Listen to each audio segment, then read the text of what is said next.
Yeah! Oh my God, that's brilliant! What's happening to older aerialists? Why aren't they out there performing? I'm sure they are, but it feels like a bit of an invisibility cloak. It doesn't matter what shape your body is, how old you are, you can still get joy out of this, you can still be out there making work. We are all the same really in terms of energy, in terms of life energy, in terms of performance energy. That doesn't fade from kind of 6 up to 60, there's no difference.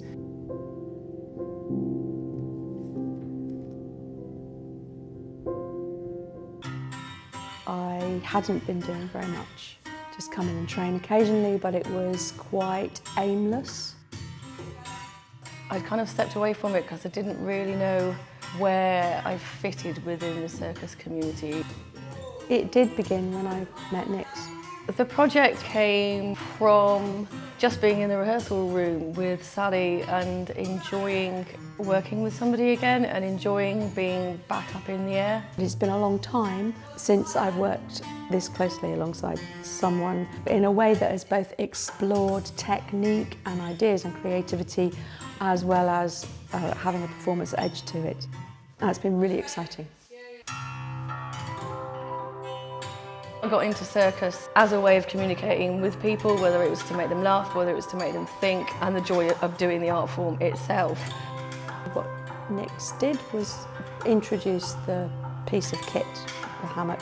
It's very freeing. And it just felt a more theatrical tool than any other piece of circus kit that I've used before. This feels a lot more expressive.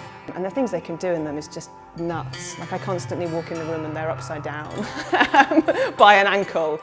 There is a feeling of being able to fly when you have a hammock. They're designed to support you and to be as accessible to as many different people as possible.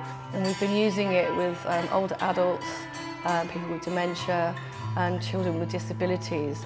And it's just been great to see that joy coming from them as well. We talked and I voice recorded them and just pulled out these incredible lines that they'd said, and every single recording's got at least one gem on it, and presented it back to them with their own words shaped, so it is wholly about them. The story they tell has emotive parts in it, and the music's supposed to complement that and amplify those emotions, and that's hopefully what we've achieved, I would like to think. He writes pieces that are so beautiful and so full of sorrow, moving into little bits of joy that then pull you back again, that they are their own narrative. It felt right to include him in the piece as well, with it being about kind of that next stage of learning. Any art form doesn't stand alone. It interacts and plays off of other art forms. It opens up new doors and new opportunities and new pathways to express each art form. Nix invited me to do some drawing when they first got together and when they first started. And that was part of my reconnecting to some of my artistic self again.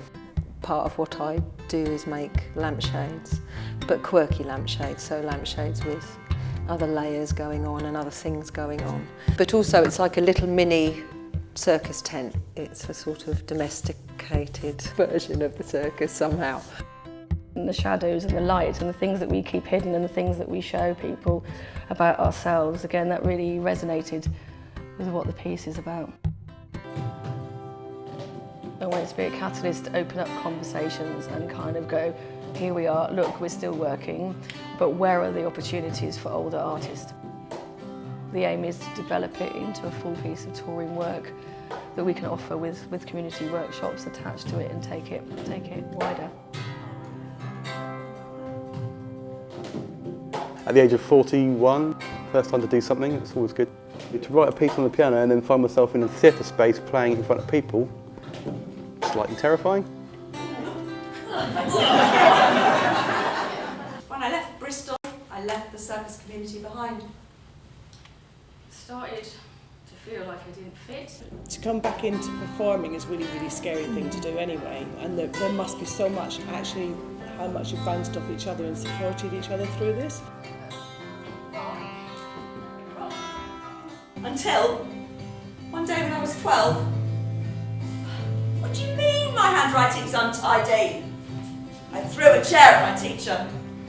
I actually really enjoy watching you let us into the struggle and the effort of how difficult it is to do that. Go there, don't be frightened to go all the way there, because it's really interesting. It's about us making work for ourselves, about doing it our way. So, I became an aerial artist.